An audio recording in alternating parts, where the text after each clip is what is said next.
Good morning, or good dag, as I'm apparently supposed to say, as required by law now.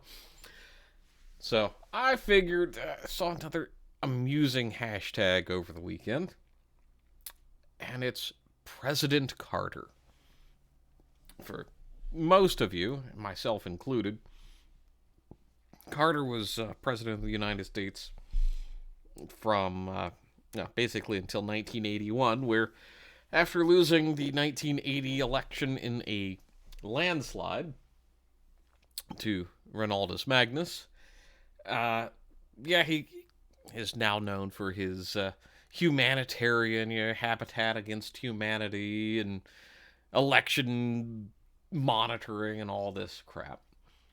But I, I have to say, we're really lionizing a man who, while he has done good works, was a shit president.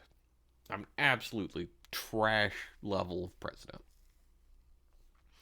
Yeah, the Iranian hostage crisis was in large part because of him.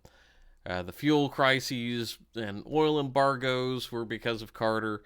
The 2008 economic collapse, the housing market that went belly up because of all the subprime mortgages, was based on a law that Jimmy Carter signed in, I think it was either 1979 or 1978. So the man is not this grand, person who needs to be lionized. He just isn't.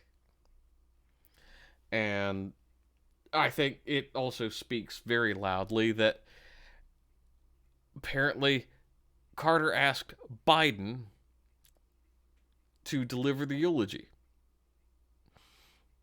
So I am I'm not a fan. I'm going to disagree with Marjorie Taylor Greene about Carter, creating Antifa in any sort of way, but he didn't stop it. He just didn't, because it was not the time or place. Yes, Brooklyn dad compliant with his little fascist symbol there beside his name, between that and the blue check mark, is like, I'm gonna suck Jimmy Carter off because, reasons. It's like, sorry, Now, do I think Jimmy Carter was a bad man? No, but he rose beyond his competence. And it seems like Democrats do that a lot. They always rise to the level of their most incompetence and then one step beyond. So, yeah. Oh, yeah. He also, so there's for you international viewers, there is this strange phenomenon that kind of became popular in the early 70s. Well, not early 70s, late 70s, and drifted into the 80s in certain parts of the U.S. where you'd put peanuts in Coca-Cola. I don't understand it. Supposedly it's got some connection with Jimmy Carter, but I can't be fucked with caring. I really can't. It's one of those. I don't wish him ill at all. I wish he didn't have to go through this gradual decline where he's going through hospice care. I genuinely feel for him. I know his wife Rosalind Carter seems like a good woman. They were, as according to this, married for 76 years.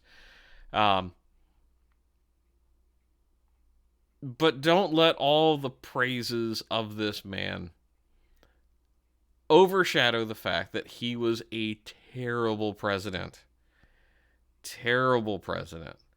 And I honestly think most of what he did during his post-presidency was in order to make up for putting the United States in a recession.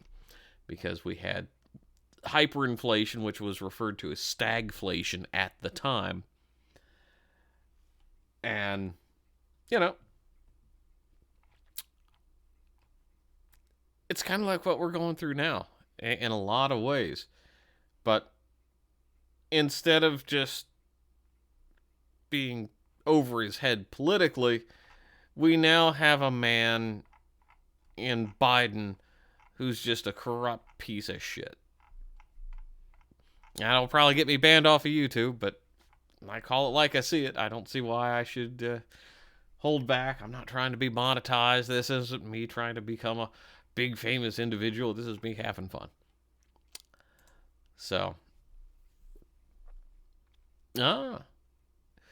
I have recently put out a tweet reminding everyone of the most powerful moment of Jimmy Carter's presidency. From the Sarasota Herald Tribune, August 30th, 1979, Jimmy Carter fights killer rabbit with paddle on fishing trip. So, for those of you who are unfamiliar, a rabbit tried to get into the boat with Jimmy Carter while he was fishing. And he shooed it away.